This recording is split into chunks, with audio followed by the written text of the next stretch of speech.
is cooking. Good evening, everyone. It is 7 o'clock and it is Friday night. You know what that means. It is time for If You Smell What the Arch is Cooking. I am your host, Archie Mitchell, and we are back with another week jam packed with some wrestling action. It feels like it's been forever since I talked to you guys, but it's really only been 1 week since the last time I recorded. But so much has happened, so much is going on, so much will happen, and it's absolutely amazing to be a wrestling fan once again in the year 2021. Now, I know what you're thinking. What do you mean, just in the year 2021? No, the last couple of years of being a wrestling fan wasn't that great. There wasn't that much going on. Everything was, oh, well, we're pushing Drew McIntyre, we're pushing Sasha Banks, and that's pretty much it. But now everyone has got their hand in the cookie jar and trying to cement their legacy in the world of professional wrestling. So, before I bore you any longer with my diatribe as to what I meant, it's time to crack open your favorite frosty beverage and join me as I spew my venom, my hate, and my love for the world of professional wrestling. And it's time to jump into some quick hits.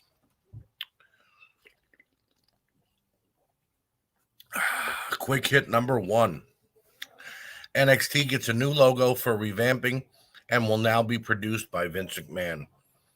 Those are the rumors and the words going around the last few days. We've seen the new logo. It looks like it's straight out of Sesame Street.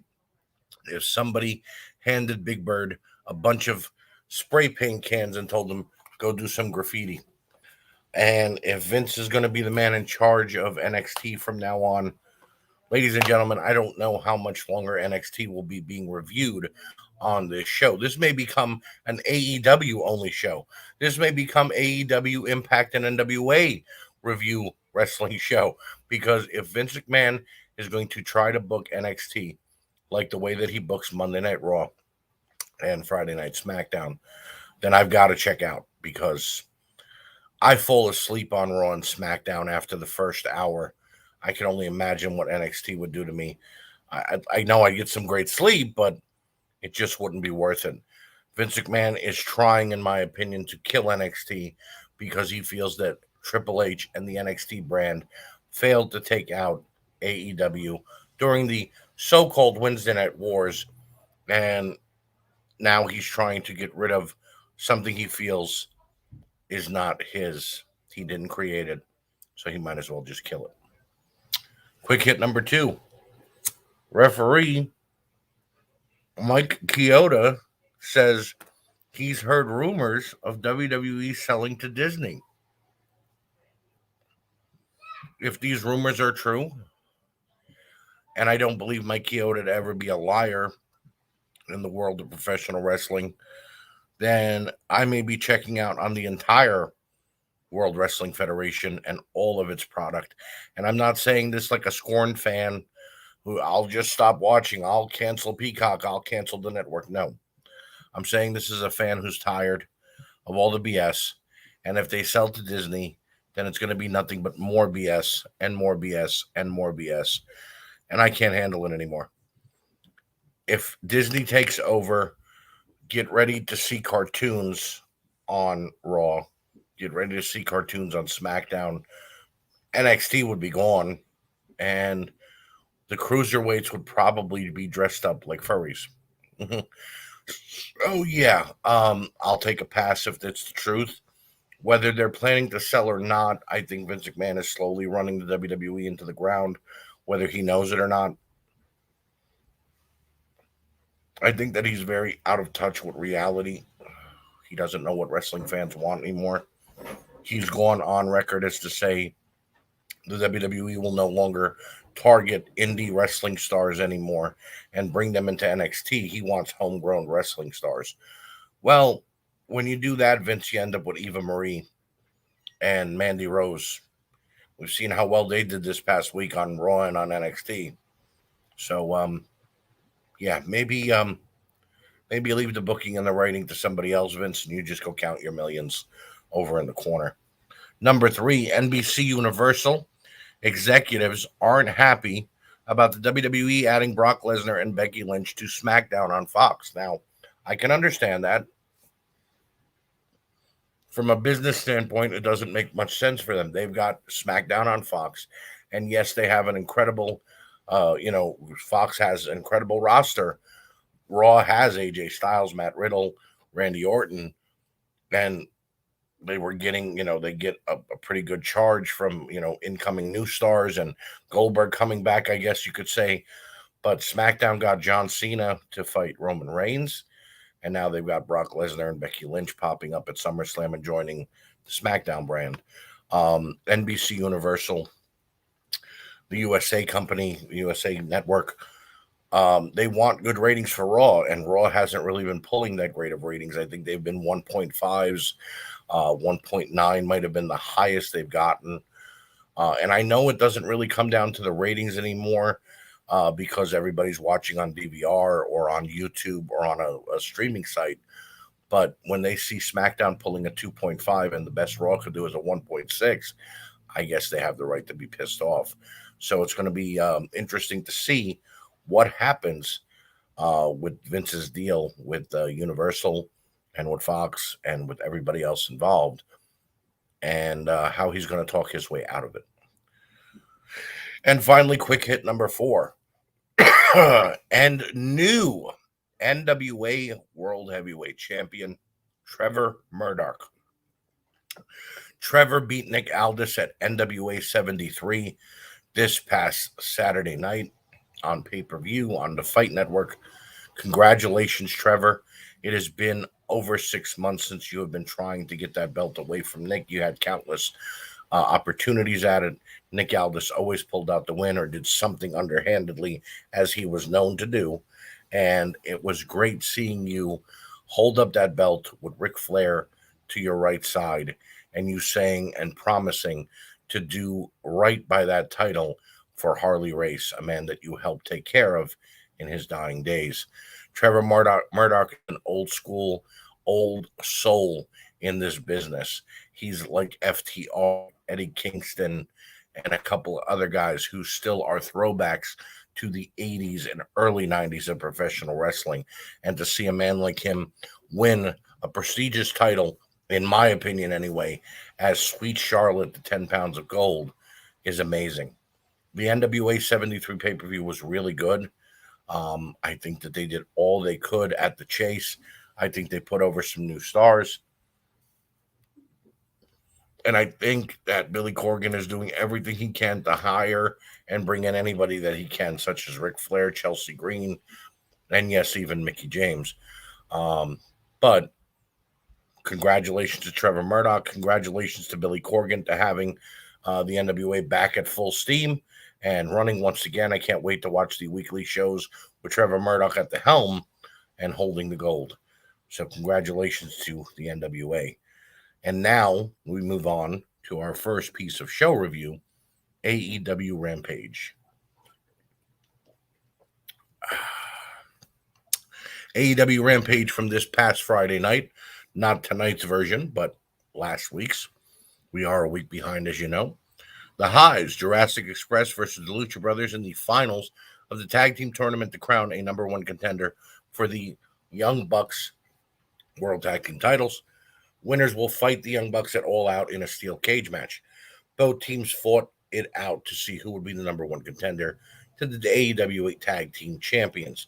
Phoenix and Pentagon had an advantage for most of the match using double team moves on both Jungle Boy and Luchasaurus. Luchasaurus made a comeback, and his great spinning heel kick, choke slam, and standing moonsault combo on Phoenix is unbelievable. A man his size should not be doing things like that, ladies and gentlemen. Jungle Boy used a poison Rana on Phoenix, but only got a 2. Phoenix hit an incredible top rope Rana on Jungle Boy, sending him into Marco, Penta, and Luchasaurus. Both teams slugged it out on the outside. Penta hit Jungle Boy with a destroyer on the ring apron, which, my God, that looks like it hurts. And then the Lucha Brothers hit their double team pile driver on Luchasaurus and got the win after a 16-minute match, which was unbelievable. And another amazing opening tag team match for AEW Rampage. They know what they're doing to get the fans going early on. We get a small vignette for Darby Allin and CM Punk. Was very well put together, but I would have much rather had a chance to actually hear from Darby, and had him be there live.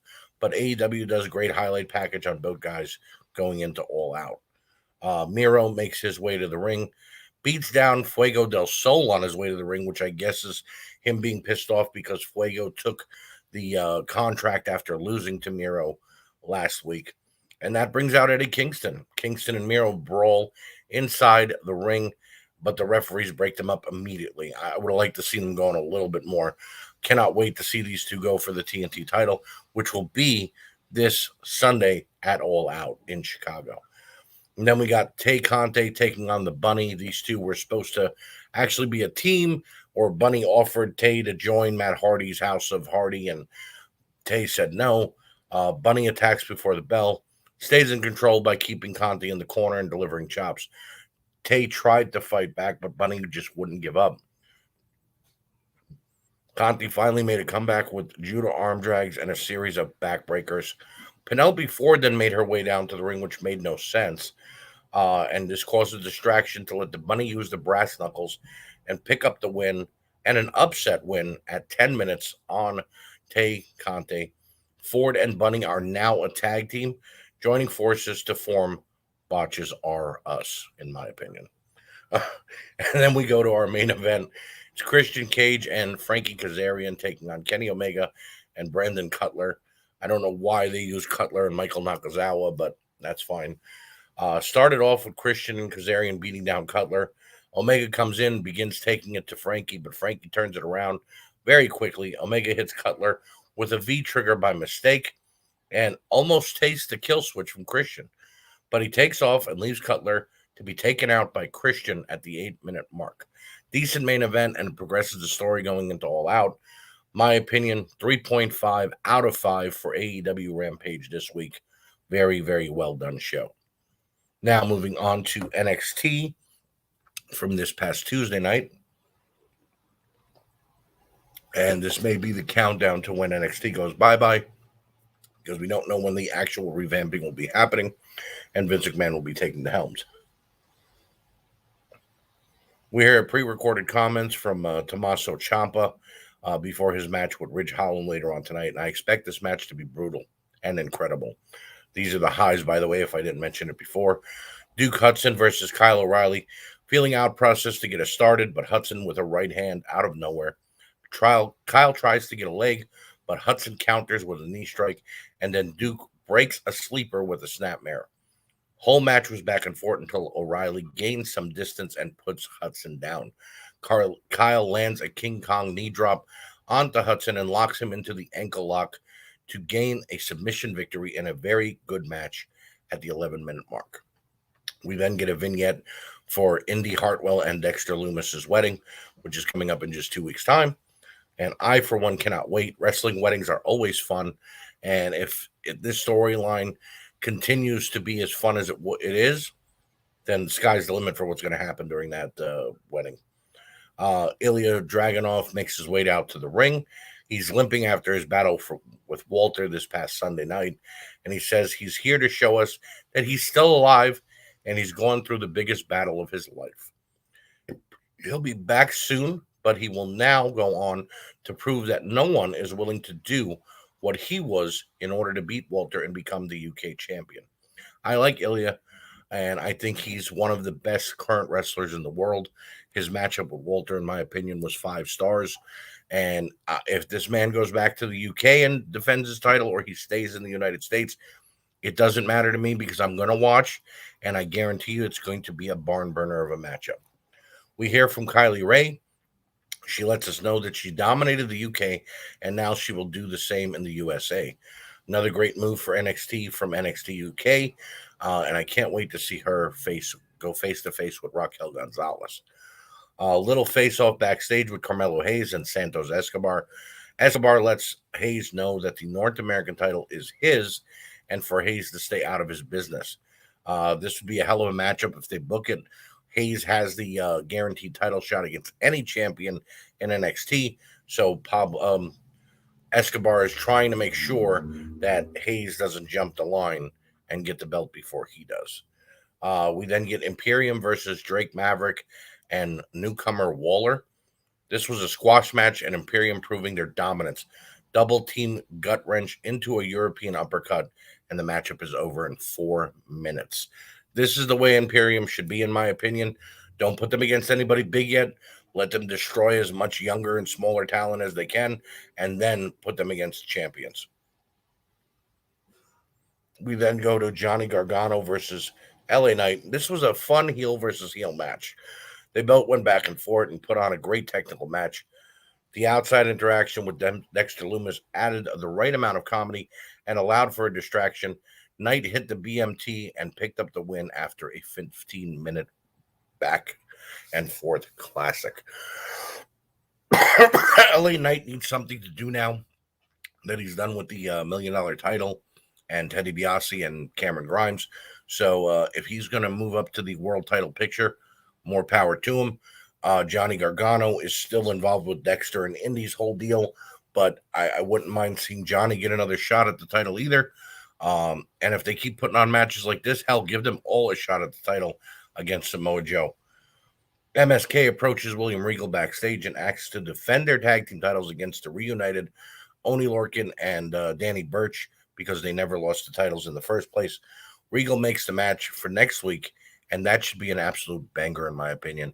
You got the technically sound Danny Burch and Oney Lorcan, who are a very big part of that strong style coming out of the UK. And then you got the quickness and lucha style of MSK. It should be fantastic. Samoa Joe has a sit-down interview with Wade Barrett and explains that he's here to elevate the NXT brand and will do so as a now 3-time NXT champion. I'm glad to see Joe come back to NXT. I got to be honest, it did wonders for Finn Balor. I think it's going to help Joe as well. But if the rumors are true and we're getting a revamping and Vince taking over, Joe may be in some trouble in NXT or no matter where he goes. We then get Roderick Strong versus Jiro. Strong showed just how aggressive he could be and beat the hell out of the sports jacket wearing Jiro. 5-minute squash match, and in my opinion, it was much needed to prove a point that this whole Diamond Mine thing isn't just a throwaway for Roderick Strong, that he's actually building himself up to go up against Kushida and possibly claim the Cruiserweight title.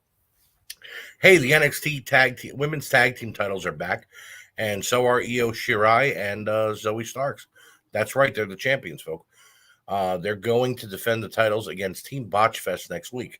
That's Carter and Caterizano, for those of you who have never heard me call them that before. The reason that this is a part of a high is because they're champions. But this was a really weak segment where Carter and Caterizano tried to say, well, we're best friends and we don't have to force it, and that means we're going to win. And then Zoe Stark putting over Io Shirai. She's the most decorated women's champion in NXT. And stop forcing it. If you don't have it, take the belts away and just let the women have their singles matches and every now and then a tag team match. There is no reason to be forcing the women's tag team titles in NXT when you already have the WWE women's tag team titles, which should have been able to go back and forth to NXT, but whatever. Now we go to our main event, and it's Tommaso Ciampa taking on Ridge Holland. This was a hard-hitting main event. Both Ciampa and Holland just kept teeing off on one another. Holland cut Tommaso off with a running shoulder tackle and almost threw him out of the damn ring. Constant right hands. Ciampa fought back and had to deal with Dunn and company on the outside.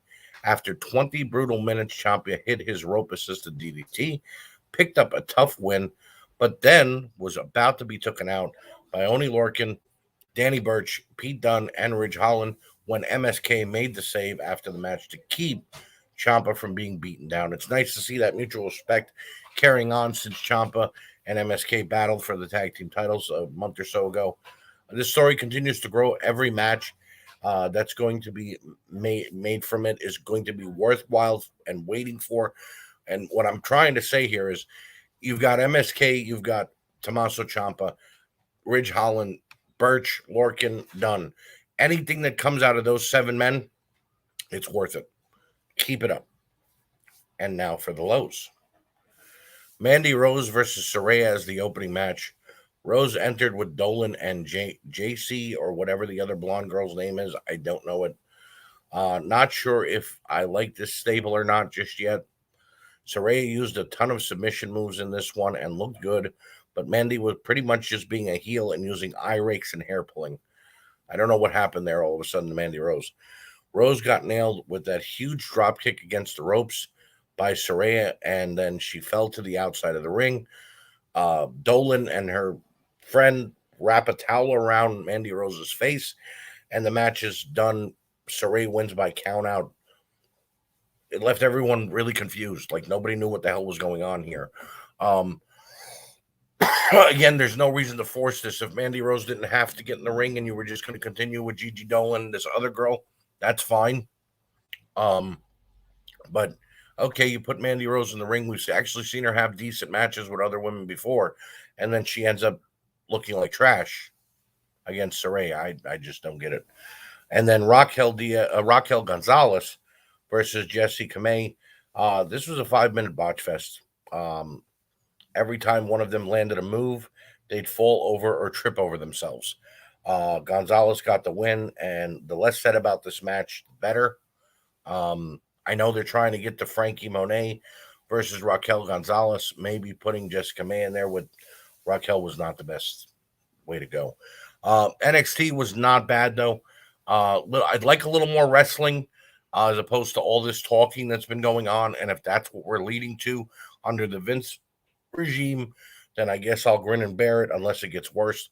I'd give NXT a 3 out of 5. So Rampage is actually beating it right now. And now we move on to our final show of the evening, AEW Dynamite. And this is the 100th episode of Dynamite, which is a very big accomplishment for them. Very proud to see AEW flourishing. The highs. FTR versus Santana and Ortiz is our opening match. This match started like an older classic. Headlock takedowns and reversals between Dax and Santana. Back and forth chops, and then a breakdown into a brawl between all four. Outside dives give Santana and Ortiz the upper hand, and they hang on to it by brutalizing FTR. Wheeler now takes control, and he and Dax double team Ortiz in the corner. Match finally breaks down. Double team moves from Santana and Ortiz, and a reverse suplex on Wheeler gets Santana the win at the 18-minute mark. Another great tag team opener from AEW. They have an incredible tag team division. I don't want anybody to ever say their tag team division is not stacked because they're showing it week in and week out. Daniel Garcia and 2.0 then cut a promo backstage and promised to injure Darby Allin before All Out and ruin the match with CM Punk. Good promo, but no wonder I don't like these guys because I'll tell you, if that's your ambition is to ruin a match that the fans want to see, then you're ass. That's all there is to it. You're just plain ass. Please stay away from this match. And then the cult of personality, CM Punk makes his way into the arena. Crowd gives him his hero's welcome as they have been the last couple of weeks. Punk says this Sunday he's not taking Darby Allin lightly, and then gets attacked by 2.0 and Daniel Garcia. They maul Punk until Sting and Darby Allin make the save, which was pretty cool to see. Allin hits the coffin drop, Sting hits the death drop, and Punk hits the GTS. Sting then paid respect to Punk and helped hype their matchup this Sunday between Punk and Darby Allin as the two went nose to nose. This was very well done. AEW is firing on all cylinders tonight during Dynamite. MJF does a sit-down interview with Tony Schiavone. Tony gives him a very horrible introduction because he's not a fan of MJF. MJF then shuts Tony up, and he says Jericho has overstayed his welcome. He compares Chris to Muhammad Ali in that he keeps coming back for the spotlight. MJF says that Sunday, the legend of Chris Jericho ends for good. Now, I am an MJF fan. I've always been a Jericho fan. And I think that these two on the mic against each other have been great. Their matches against one another have been absolutely great. Not perfect, not masterpieces, but good. Great matches. And if this is where it ends, then that's fine. But I think adding the whole Jericho's career to it kind of leaves us to know that, well, Chris isn't losing this Sunday. But that's okay. It's no big deal. Great promo by MJF here. Orange Cassidy takes on Jack Evans. Before the bell, Matt Hardy attacks Orange Cassidy, looking for retribution from last week, till the referee ejects him from ringside. Evans and Cassidy trade shots, reversals, and a couple of high spots, which include a suicide dive by Cassidy to the outside. And then the unthinkable happens. They go to a commercial break. We're on a split screen, and the match ends during the commercial on the picture with a roll up. That's right, you heard me. Maybe the second time in my life I can remember a match ending during the commercial break. The last time was in the mid '90s during WCW Saturday Night's main event. They went to commercial, and Tony Schiavone said, "The cameras are rolling. If anything happens during the break, we will let you know." We come back, and Tony goes, "Well, something happened," and they show the match ending. This was, I don't know. The match was good, so I can't put it as a low, but after the match, Matt Hardy and his House of Hardy or Hardy front office or whatever the hell his group is called attack Orange Cassidy and the Best Friends. But Jurassic Express makes the save. Jungle Boy and Luchasaurus are all over the place these days. Vignette for Miro and Eddie Kingston has me flipping. This should be a great matchup at All Out, and I hope Eddie finally wins some gold and becomes the TNT champion at All Out. Miro, for me, as champion, in his matches, he's great, but he can't cut a promo to save his life. So, JR brings out Chris Jericho and asks him why he put his career on the line. Jericho says he joined AEW without knowing if they would succeed. But now that they're the hardest company in the business, he said if he ends it here with MJF, at least he know he tried. But if he didn't and he just let it all go, he'd always be saying he could never beat MJF. Win or lose, he will thank the fans and become a commentator if he does lose. And the legend of Jericho will be done. I'm not seeing it. I don't think that's going to happen, but you never can tell with AEW. Stranger things have happened. We then get Brian Cage versus Powerhouse Hobbs, as JR would say, two big horses laying into each other in a slobber knocker. That's exactly what this was. Hobbs impressed me with his strength and almost took Cage out of his boots with a spinebuster. Cage suplexed Hobbs from the outside back in, but Hook got the referee's attention. Ricky Starks nailed Cage with the belt, that wonderful FTW belt, and Hobbs picks up the win at the 10-minute mark. So we are going to continue the storyline of Team Taz versus Brian Cage. Oh, so wonderful.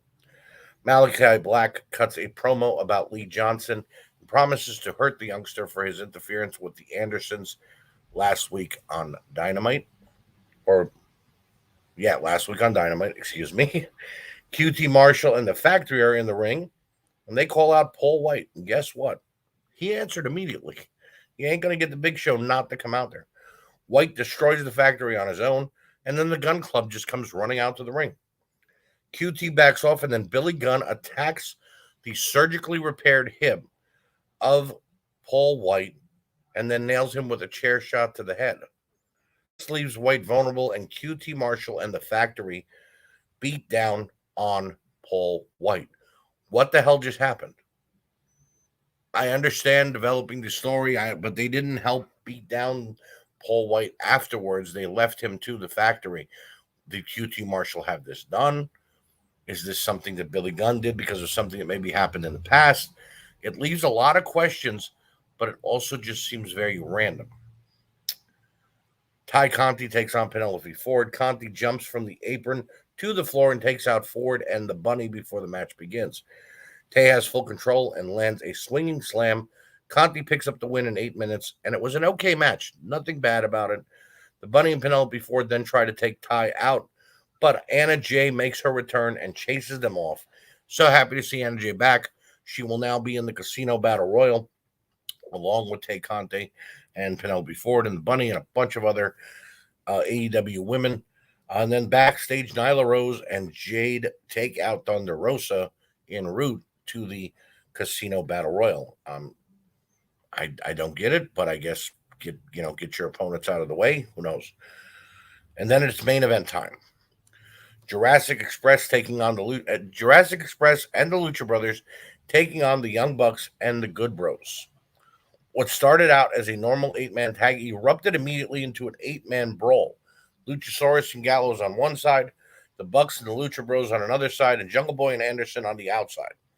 The Bucks hit a Meltzer driver through all this mess going on Phoenix, pick up the win at the 11-minute mark in a great matchup, but you just didn't know where you needed to be because the camera was shifting to every spot it could be to pick up on all of these guys. It just never went to a regular tag team matchup. Omega then hit the ring, followed by Christian Cage, and we got a preview of All Out with the Elite, Christian, and the Lucha Bros in the cage, and the Elite beating down their challengers for this Sunday.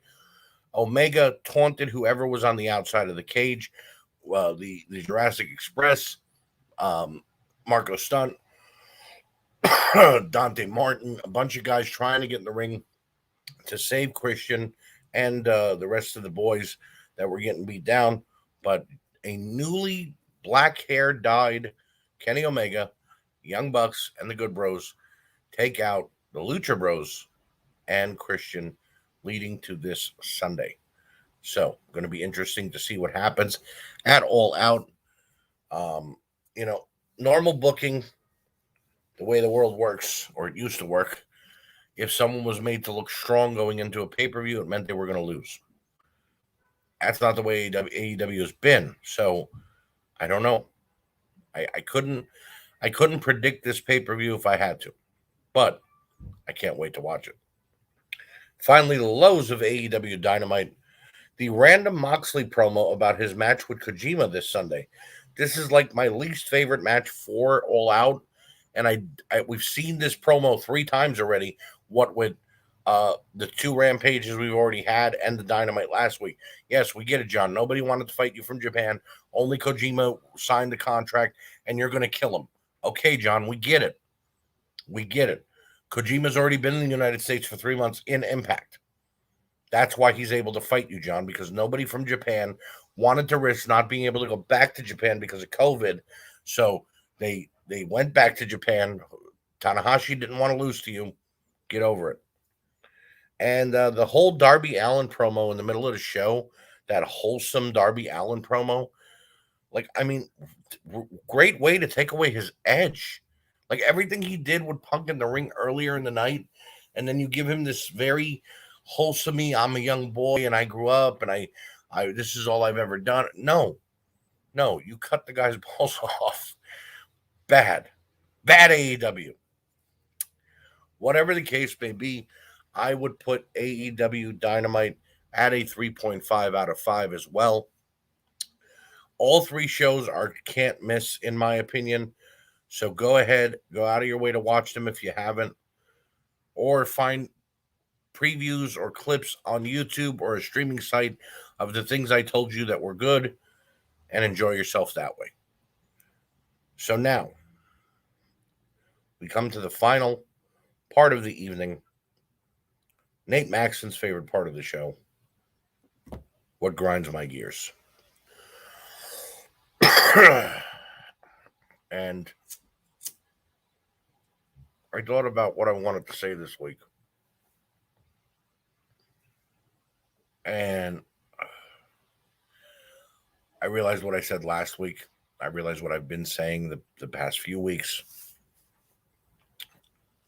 So I'm just going to come out and say it. It's things that I'm upset with about wrestling, or things that are being done and only certain people are benefiting from.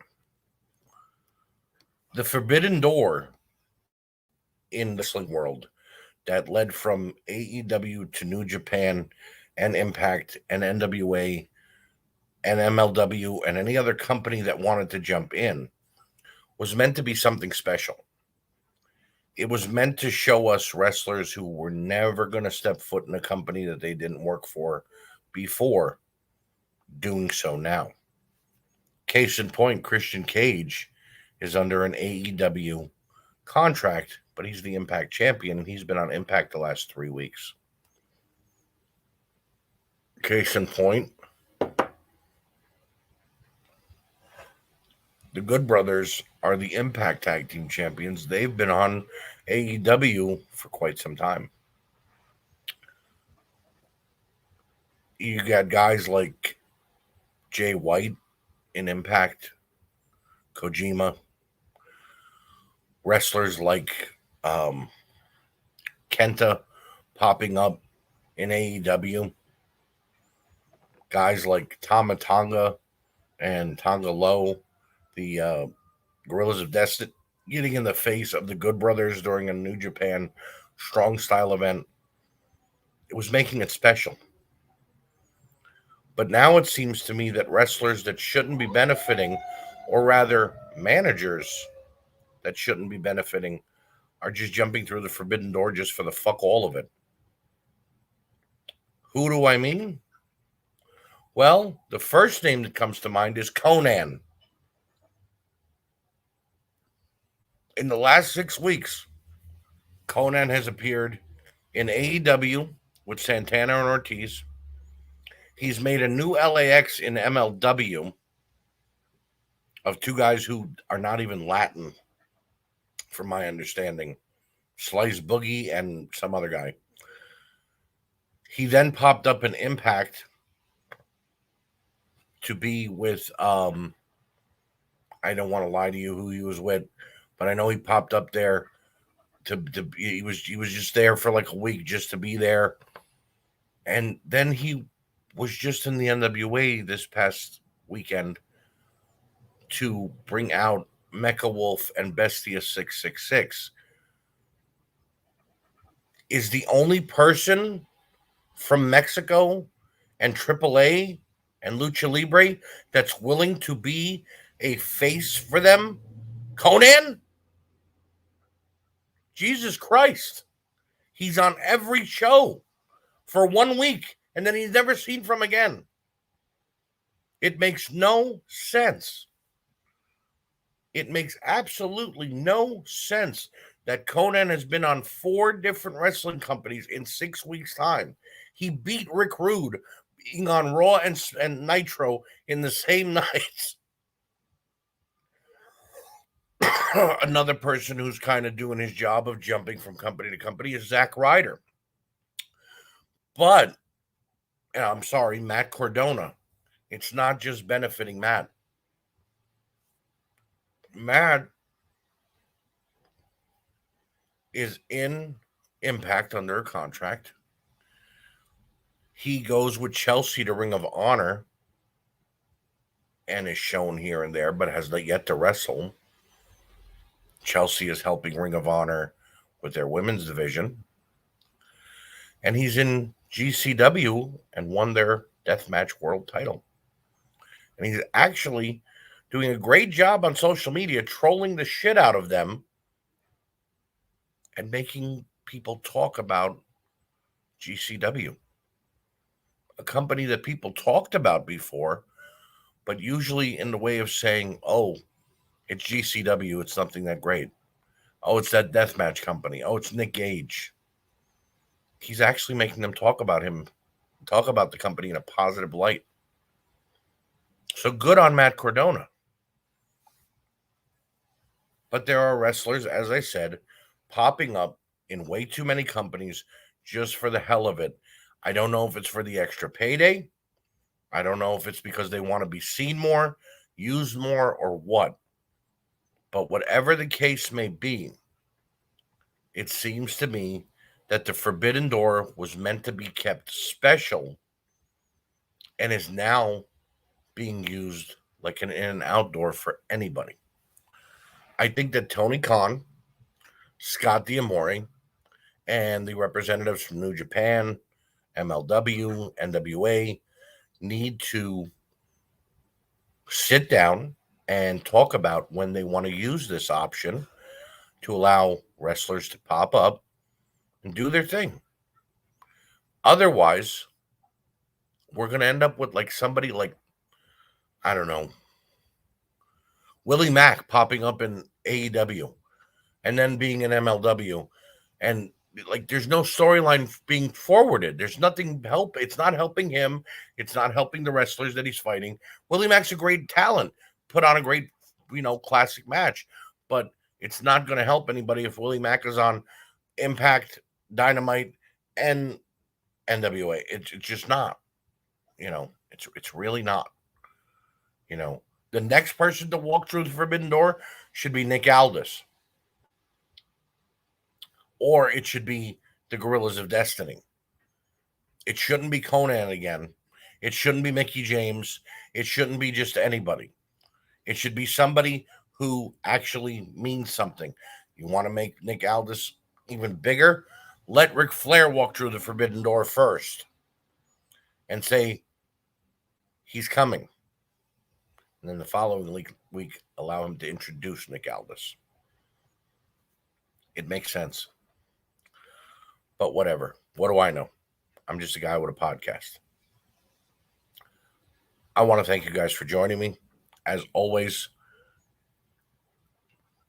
thank you for supporting WrestleNet Radio, the We Can't Wrestle podcast, and all of the shows that we have here, all of the content that we bring to you on a weekly basis. Next week, I will be back. Same bat time, same bat channel, Friday night at 7 p.m. Only I will be discussing AEW Dynamite from tonight, AEW All Out from this past Sunday, that's coming up, and NXT from this coming Tuesday. I will not discuss AEW Dynamite from next week. I will keep it to those three shows: Rampage, All Out, and NXT. So, with that being said, thank you for joining me. Have a great night, and I will see you next time on If You Smell What the Arch Is Cooking.